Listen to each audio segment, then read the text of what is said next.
So friends, welcome to my channel iZoom 360. Friends, చాలా మంది India నుంచి స్టూడెంట్ వీసా మీద అయితే అమెరికాకి వస్తున్నారు. వాళ్ళు వచ్చేటప్పుడు చాలా అప్పు అయితే చేసి వస్తున్నారు. ఒక్కొక్కసారి 50 lakhs అప్పు చేస్తున్నారు, ఒక్కొక్కసారి 75 lakhs అప్పు చేస్తున్నారు. సో అప్పు ఎంతైనా కానీ ఇక్కడికి వచ్చినాక వాళ్ళకి అఫీషియల్ జాబ్ దొరకకపోతే పార్ట్ టైం జాబ్ చేసి ఆ అప్పుని తీర్చగలుగుతారా లేదా అనేది అయితే ఈ వీడియోలో నేను ఎక్స్ప్లెయిన్ చేస్తాను ఫ్రెండ్స్. సో ఈ వీడియోని ఫస్ట్ నుండి లాస్ట్ వరకు వినండి. సో మీకు ఒక ఫుల్ అండర్స్టాండింగ్ వస్తుంది. మీరందరూ చాలా మంది ఫ్రెండ్స్ వీడియో చూస్తున్నారు కానీ సబ్స్క్రైబ్ చేయట్లేదు. Please subscribe to my channel friends, ఎందుకంటే అది నాకు చాలా మోటివేషన్ ఉంటుంది. అలాగే మీకు ఎవరికైనా ఏదైనా క్వశ్చన్స్ ఉంటే ఈ వీడియో మీద కామెంట్స్ లో అయితే పెట్టండి. వేరే వీడియోస్ కావాలన్నా కూడా కామెంట్స్ లో పెట్టండి, నేను అవి కన్సిడర్ చేస్తాను తప్పకుండా. సో ఫ్రెండ్స్, టాపిక్ లోకి అయితే వెళ్ళిపోదాము. ఇక్కడికి వచ్చిన స్టూడెంట్ వీసా మీద వచ్చిన వాళ్ళందరూ కూడా ఫ్రెండ్స్ ఇక్కడ లిమిటేషన్స్ అయితే ఉంటాయి. అంటే ఏంటంటే వాళ్ళు ప్రాసెస్ పరంగా, ఇమిగ్రేషన్ రూల్స్ పరంగా వాళ్ళు ఓన్లీ ఆన్ క్యాంపస్ జాబ్స్ అయితే చేసుకోవాలి. అది కూడా లిమిటేషన్ అనేది ఉంటుంది. వారానికి వచ్చి 20 గంటల కంటే ఎక్కువ చేయకూడదు. వాళ్ళ శాలరీ వచ్చేసి గంటకు వచ్చి $11 per hour యావరేజ్ అయితే ఉంటుందండి. అంతకంటే ఎక్కువ అయితే ఎవరు ఇవ్వరు. సో దాన్ని బట్టి మీరు ఒక లెక్క అంటూ వేసేసుకోవచ్చు. వాళ్ళకి నెలకు వచ్చేసి ఒక $950 కంటే ఎక్కువ అయితే రాదండి. సో ఫర్దర్గా వెళ్ళిపోతే కొంతమంది ఆన్ క్యాంపస్ కాకుండా ఆఫ్ క్యాంపస్ కూడా చేస్తున్నారు. First of all, off campus చేసేది ఇల్లీగల్ అండి. ఆఫ్ క్యాంపస్ చేస్తే వాళ్ళ స్టూడెంట్ వీసా క్యాన్సిల్ అయ్యే అవకాశం ఉన్నది, ప్లస్ వాళ్ళు డిపోర్ట్ అయిపోయే అవకాశం ఉన్నది. సో ఒకవేళ డిపోర్ట్ అయిపోతే వాళ్ళు ఇండియాకి వెళ్ళి అప్పు తీర్చుకోవడం చాలా కష్టం అవుతుంది. సరే, ఇక్కడ కట్టిన ఫీజు ఏమైనా వెనక్కి వస్తాయా అంటే అది కూడా ఉండదండి. సో ఫ్రెండ్స్, కొంతమంది అయితే ఆఫ్ క్యాంపస్ జాబ్స్ చేస్తున్నారు. వాళ్ళు గంటకి ఎంత సంపాదిస్తారంటే వాళ్ళు కూడా సుమారుగా $11 అయితే సంపాదిస్తున్నారు ఫ్రెండ్స్ గంటకు వచ్చేసి. అయితే వాళ్ళు ఎన్ని గంటలు చేయగలుగుతారు అనేది అయితే వాళ్ళు ఆలోచించుకోవాలి. అది ఒక్కొక్కరి ఇండివిజువల్ కెపాసిటీని బట్టి అయితే ఉంటుంది ఫ్రెండ్స్.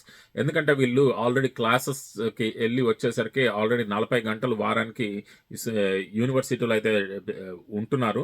అది క్లాసులే కానీ, అటెండ్ అవ్వడమే కానీ, హోంవర్క్ చేయడమే కానీ, ఆ టీచర్స్ తోటి పని చేయడమే కానీ, ఇలాంటి వగైరా వగైరా.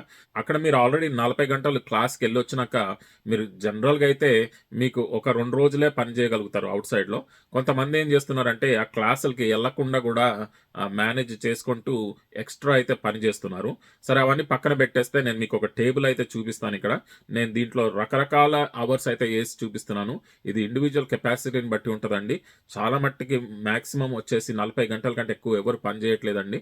సో అది ఆలోచించుకోండి, ఓకేనా. సో అయితే ఇక్కడ టేబుల్లో చూడొచ్చు మీరు, నేను వారానికి గంటలు ఎన్ని పని చేస్తున్నారు అని అయితే ఇది వేస్తున్నాను. వాళ్ళు యావరేజ్ పే వచ్చేసి $11 చూపిస్తున్నాను పర్ అవర్ అనమాట అది. అలాగే మంత్లీ అడ్జస్టెడ్ ఫ్యాక్టర్, ఇది ఎందుకంటే కొన్ని నెలల్లో 4 వారాలు ఉంటుంది, కొన్ని నెలల్లో 5 వారాలు అయితే వస్తూ ఉంటుంది. సో డిపెండింగ్ ఆన్ 4 వారాలు 5 వారాలు బట్టి మనం యావరేజ్ తీసి చూస్తే 4.33 మనం నెలకు వేసుకుంటే అది ప్రతి నెలకి కూడా అది యావరేజ్ వస్తుంది.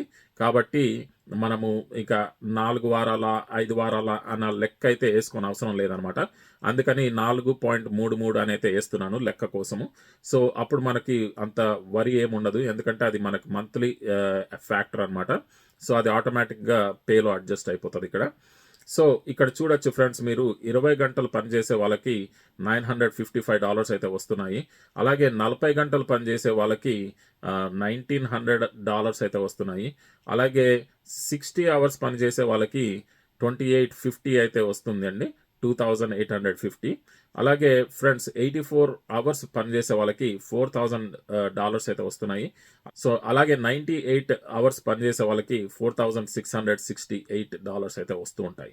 సో ఇక్కడ మనం గమనించుకోవాల్సింది ఏంటంటే ఫ్రెండ్స్, ఈ ఎనీథింగ్ అబౌవ్ 40 కంటే ఎక్కువ ఉన్న అవర్స్ చేయడం చాలా కష్టం. ఎందుకంటే వీళ్ళు ఆల్రెడీ యూనివర్సిటీలో క్లాసులు తీసుకుంటూ ఉంటారు కాబట్టి అక్కడ కూడా టైం స్పెండ్ చేయాలి కాబట్టి వీళ్ళకంత ఖాళీ అయితే ఉండదు ఫ్రెండ్స్.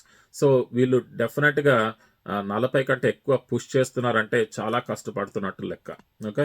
సరే, 60 మ్యాక్సిమం అనుకుందాం, అంతకంటే ఎక్కువ అయితే చేస్తారని నేను అనుకోవట్లేదు. కొంతమంది బాగా తెగిచ్చేసి క్లాసులకి కూడా వెళ్లకుండా ఈ పని మీదనే ఉంటున్నారు.